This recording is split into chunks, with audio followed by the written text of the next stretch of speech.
नमस्कार, हिंदनामा न्यूज में आप सभी का स्वागत है। रीवा में 1008 कुंडी महायज्ञ की जानिए इस खबर में क्या है रूपरेखा। 7 जगत गुरु 121 महामंडलेश्वर राम कथा महायज्ञ में होंगे शामिल। कथा 7 दिसंबर से होगी प्रारंभ। हिंदू राष्ट्र के पक्ष में सनकादिक महाराज, कहा जब पाकिस्तान हुआ था अलग तभी भारत बनना चाहिए था हिंदू राष्ट्र। विचारधारा अपनी होगी, राम सबके हैं।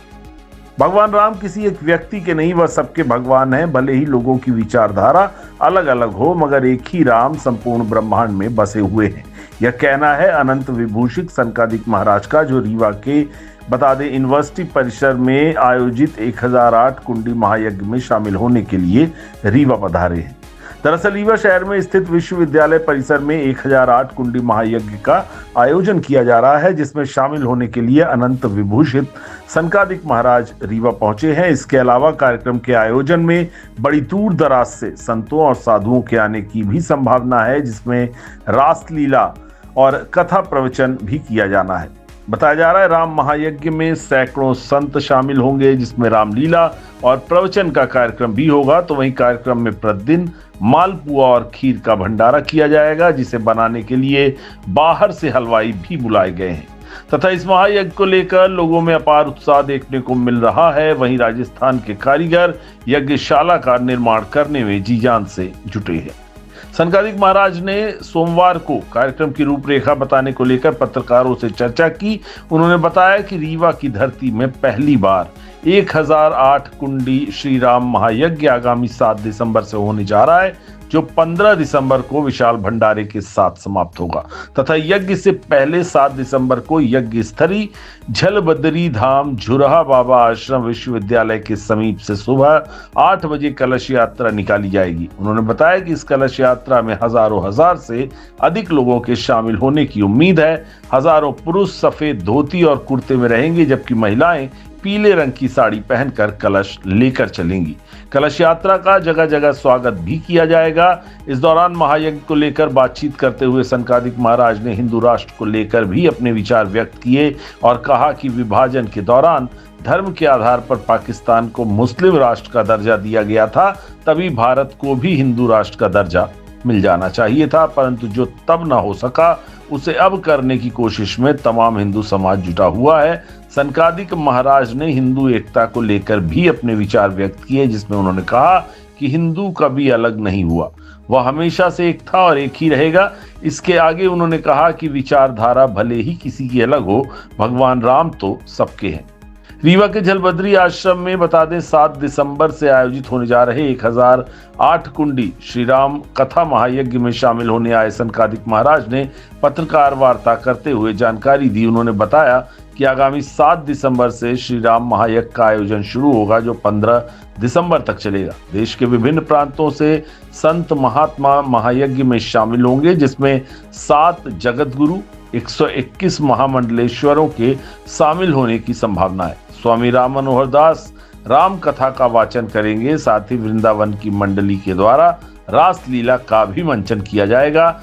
200 क्विंटल हवन सामग्री तैयार होगी। 203 देसी घी से हवन का आयोजन होगा। इसके अलावा अखंड भंडारे का भी आयोजन किया जाएगा। राम जी की इच्छा से 1008 कुंडी श्री राम महायज्ञ ये 7 दिसंबर से प्रारंभ होकर 15 दिसंबर तक चलेगा।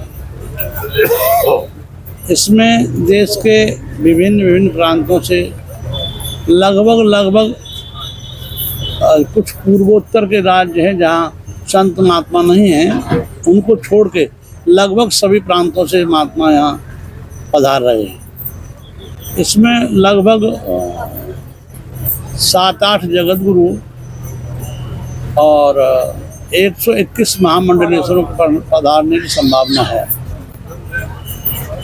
7 तारीख से ही महापुरुष इसमें पधारना चालू हो जाएंगे और क्रमशः जिनको जैसा समय मिलेगा उस समय से कोई 1 दिन के लिए, कोई 2 दिन के लिए, कोई 4 घंटा के लिए दर्शन देकर हम सबको अनुग्रहित करेंगे। राम जी की इच्छा से इसमें एक बड़े अच्छे संत हैं श्री स्वामी राम मनोहर दास जी, उनके श्रीमुख से राम कथा यहाँ होगी राम जी की इच्छा से। और वृंदावन से रासलीला यहाँ राम जी से मंचन हो, रासलीला का मंचन होगा। 7 तारीख से ही यहाँ अखंड भंडारा चालू हो जाएगा। 100 कुंटल राम जी की तिल, लगभग वही 200 कुंटल के लगभग हवन सामग्री बनेगी और 150-200 टीन घी का हवन होगा राम जी की इच्छा से। भगवान राम को लेकर के जिस तरह से कार्य हो रहे हैं, क्या लगता है हिंदू राष्ट्र बनना चाहिए? अब देखो बच्चा, ऐसा है ना, हिंदू राष्ट्र तो उसी दिन बनना चाहिए था जब पाकिस्तान बना। धर्म के आधार पर जब इस देश के 2 टुकड़े किए गए, तो जब एक राम जी मुस्लिम राष्ट्र बन गया तो दूसरा हिंदू राष्ट्र तो उसी दिन बनना चाहिए था, और हिंदू राष्ट्र है ही है। अब इसमें कोई उपद्रव करेगा तो फिर उसका अपने स्वयं दंड भोगेगा। बांग्लादेश में जिस तरीके से सनातनियों की दुर्दशा हो रही है, उस पर क्या कहेंगे? राम जी की इच्छा से भारत को इसमें आगे बढ़ के राम जी की इच्छा से उनका साथ देना चाहिए, और जो उसमें उपद्रव कर रहे उपद्रवियों का तिरस्कार करना चाहिए, प्रतिकार करना चाहिए, और यथासंभव उनको दंडित करना चाहिए। हिंदू एकता पर सवाल खड़े हो रहे हैं। हिंदू एक नहीं है, सवाल खड़े हो रहे हैं। अरे कौन ऐसा कह रहा है बच्चा? हिंदू एक नहीं, हिंदू जैसा एक तो कोई नहीं है। मुसलमान में 72 फिरके हैं। मुसलमान एक दूसरे को शिया सुन्नी और क्या क्या कह के एक दूसरे को मारते काटते हैं। हिंदू का एक तबका बताओ जो दूसरे तबका को मारता हो। हिंदू में राम जी जैसी एकता ऐसी कोई है ही नहीं। ईसाई में वो उनका चर्च पे नहीं जाते, वो उनके चर्च पे नहीं जाते हैं। हिंदू में कोई एक मंदिर बताओ जहाँ ये नहीं जाए कि वो नहीं जाए, सभी जाते हैं। राम जी की इच्छा से उनकी अपनी अपनी विचारधारा है। हमारा मानना कि हिंदू जैसा दुनिया में कोई एक है ही नहीं। जय सीताराम, यहाँ एक दूसरे की हमको सब जरूरत हमेशा पड़ती रहती है। हाँ, लोग किसी कारण से थोड़ा कम आस्था रखते हो भगवान के प्रति, उनके यहाँ भी अगर कोई मांगलिक कार्य होगा, उनकी बेटी की शादी होगी, कुछ होगा, तो उनको ब्राह्मण को बुलाना ही पड़ेगा। जय सीताराम ब्राह्मण के यहाँ कोई कार्य होगा तो जय सीताराम धोबी बुलाना पड़ेगा, नाई को बुलाना पड़ेगा, इसको बुलाना पड़ेगा, वो आते ही आते हैं। तो एक दूसरे का हम सब पूरक हैं। राम हम 2 हैं ही नहीं, हम हिंदू सब एक हैं। और क्या बात है, देश के लिए संदेश ही ना है। सभी आए, यज्ञ भगवान का दर्शन करें। जय सीताराम, जिनको समय मिलता है हवन करें, नहीं मिल सकता दर्शन करें। जय सीताराम, यज्ञ भगवान का परिक्रमा करें, प्रसाद लें, और जो संभव हो सेवा करें। आहा, राम जी की इच्छा से देखिए, हमारे यहाँ थोड़ा सा राम जी की इच्छा से व्यवस्था बदल गई है। हमारी पहले व्यवस्था ये थी कि हमारे को जहाँ से थोड़ा खतरा का संभावना होती थी, हम उस खतरा को उस घर में जाके और नष्ट करते थे। अभी हमारा थोड़ा व्यवस्था बदल गई।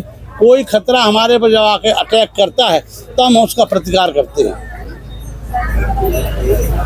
भगवान श्री राम जी ने लंका में जाके जय सीताराम उसका उपद्रवी का अंत किया। भगवान श्री कृष्ण ने जाके मथुरा में उसका अंत किया, जरासंध का उसके घर में जाके अंत किया। और जब से हमारे यहाँ के हम आएगा तो हम देखेंगे तो पृथ्वीराज चौहान, महाराणा प्रताप जैसे महापुरुष अब इस धरती पर शायद जन्म नहीं लेंगे। और इनकी शक्ति केवल इसके लिए कि कोई आएगा तो हम उसका करेंगे, इसलिए जय सीताराम। तो अभी जैसे पाकिस्तान बार बार अटैक कर रहा है और जय सीताराम हम सब हाँ उसको फिर भगा देते हो। हम 4 बार उसको हराया, नहीं ये हराना नहीं है। जहाँ से कहीं से किसी देश में किसी कोने से जहाँ से हमारे को खतरा की संभावना है उसका प्रतिकार करना चाहिए। अहिंसा का मतलब ये थोड़ा है कि हमारा कोई गर्दन काट दे और उसको गर्दन सामने कर जाए। अहिंसा का धर्म हम किसी पर वार नहीं करेंगे, मगर जहाँ से वार की संभावना हो गई उसकी गर्दन पहले खत्म कर देंगे। जो भगवान राम को नहीं मानते उनके लिए क्या करेंगे? भगवान राम को तो सभी मानना पड़ेगा। क्या भगवान ऐसा कोई है ही नहीं, भगवान राम जी के सभी हैं और किसी ना किसी रूप में भगवान राम जी को सभी मानते हैं और मानना ही पड़ेगा। तो पिता के बगैर वंचित होगा क्या? वो तो पिता का रहेगा ना। ऐसे ही भगवान के सभी हैं ऐसा कोई नहीं जो भगवान का ना हो।